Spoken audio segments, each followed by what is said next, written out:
Hey guys, this is Mark Goldberg from Mark Vlogs Watches. Before I say anything else, let me please just say, don't blame me. It's not my fault. Still growing that beard. The topic of this video, it is not my fault. But before we jump into the meat and potatoes of that, let's get the quick fist watch check out of the way. And here we go.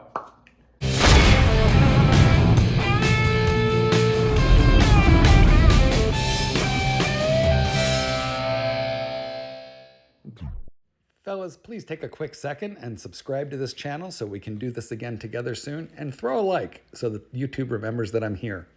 Today I am wearing the watch in question. Here's the most annoying thing that I'm going to tell you during this entire video, and I apologize in advance because I know it's annoying, but I told you so. So let's talk about that.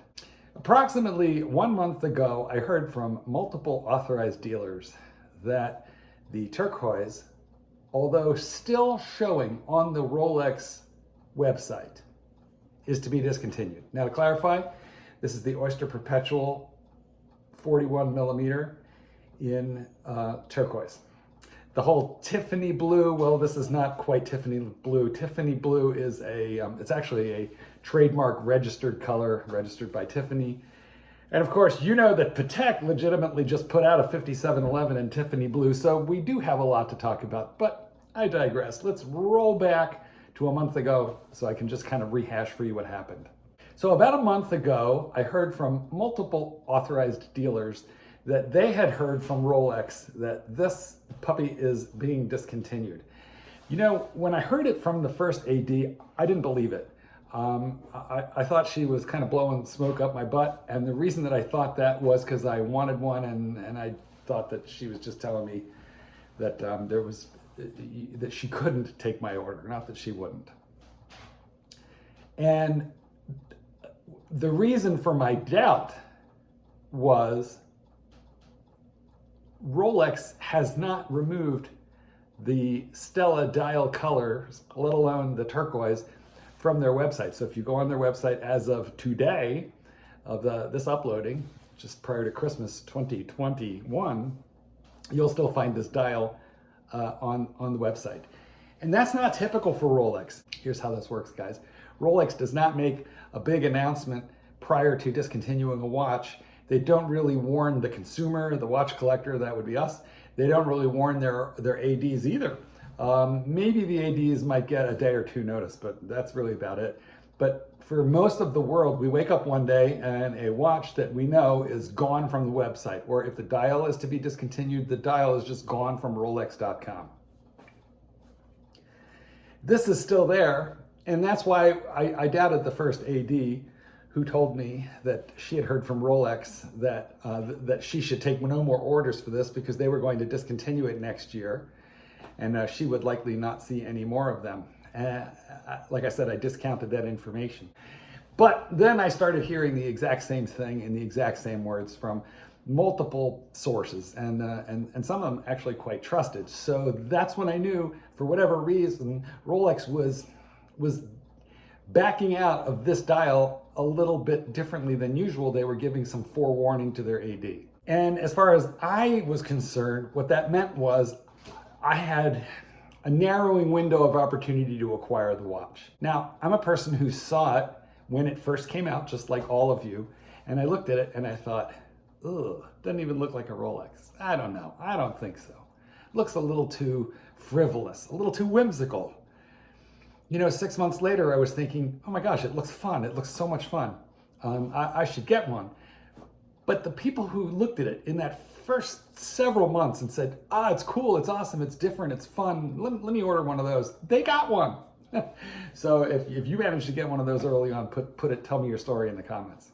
But what happened to most people, like myself, was the watch grew on us later, and boy, you didn't have to wait too long before it was just completely impossible to get. So 6 or 8 months after the turquoise was launched, it was impossible to get, and it was already doubling from retail. Retail on this is $5,900. Let's call it $6,000 just to make the math easy.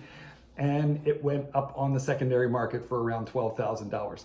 Double retail. An Oyster Perpetual, what had always been the entry level Rolex, like the one that you got your kid for getting his master's degree. Certainly not the one that you got him for graduating medical school. It was like entry level luxury at best, if that. So, gosh, I looked at the $12,000 price and I thought, unsustainable, no way. This is definitely going to dip down. And so foolishly, I waited and I waited, and it went from 12 to 14, 14 to 16. And I thought, this is a bubble. It's going to burst. I'll get this at 8 if I just kind of hang out and wait a little bit. You know what, guys? You can't even get any of the the normal dials, like the gray dial, the black dial, the silver dial. You can't even get them for 8. Those are 10, 11 right now too. But anyway, when it hit 18, I thought, okay, I'm out. It's triple retail. I should have bought it when it was double retail, but there's just no way. There's no way I could justify, no matter how much I liked it, and I do. There was no way I could justify paying triple retail. But then I got word that it was going to be discontinued, and I did 2 things right away. First, I bought this one from David S.W. for $17,900. Because, well, why did I buy it? That was the first thing I did. And why did I do that thing? Because what I realized was I could buy this watch, and if my information was right and it was discontinued, if I need to dump out of it for whatever reason, the roof blows off this place for whatever reason, I just really need the money back. I felt with this watch, popular and discontinued, that the money would be parked safely. And I did think that it would go up. I thought maybe it would go up to, maybe a couple years from now, maybe it might double, and I'd be looking at $30,000.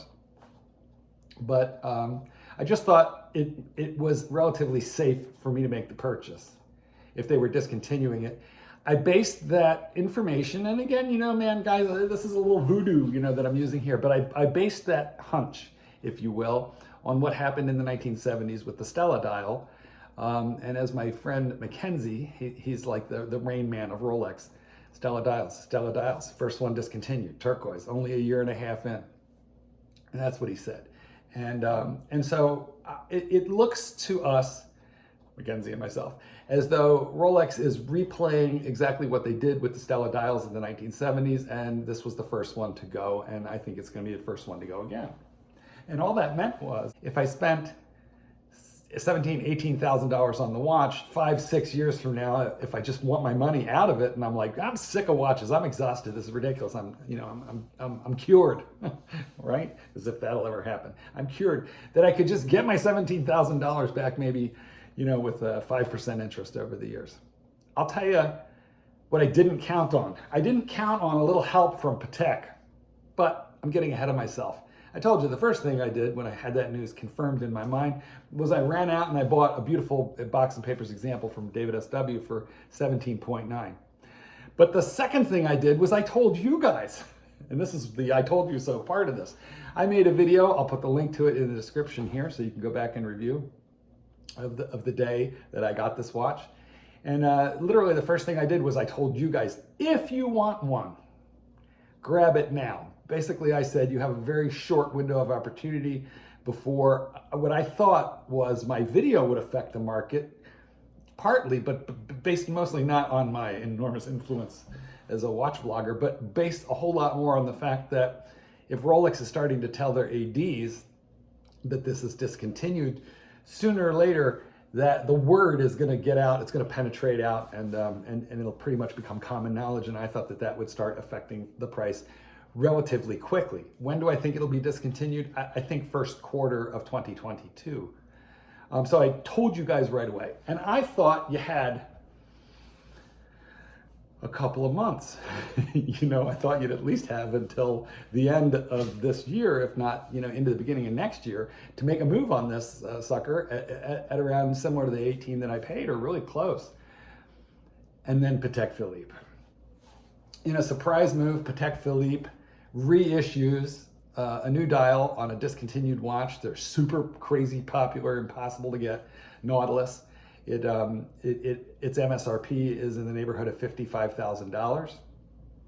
And they came out with a legitimate Tiffany blue dial with the word Tiffany imprinted right onto the right under the dial. And they only made 170 pieces. So things went crazy in the very first one. I think wound up on the wrist of Jay-Z, the rapper. And it sold at auction for $6.5 million, including the hammer fee and all the buyer premiums. $6.5 million. Well, what happened then was the knowledge that the turquoise Rolex was likely to be discontinued hit the field at the same time that the Patek Tiffany dial made anything blue-ish, robin's egg blue, turquoise Tiffany-ish, crazy. Just made it crazy. And so what happened was, believe me, I have been religiously watching Chrono 24 like on a daily basis. Go check me out. Look this OP41 in turquoise. Look it up. Its reference number is 124300. And what happened was it went from 18 to 20, and then it went from 20 to 28, and in a matter of just the last few weeks, there must have been 25 or 30 of these watches listed on Chrono. When I started, messing around with this, there were 25 or 30 of them listed on Chrono for, anywhere from like 16 to 19. And then now, well, there's like 5 or 6 of them listed with request price or price on demand. I mean, like, in other words, they're not even listing a price. And there's a very small handful of them, 4 or 5 listed anywhere between 30 and 40. Actually, there's a few listed in the 40s also. I've also seen them, I saw one listed for $87,000 and one for $125,000. So understand, sometimes what happens is the dealer will just throw an insane price that they know they're not going to get, just to get the listing up and to get maybe the phone calls.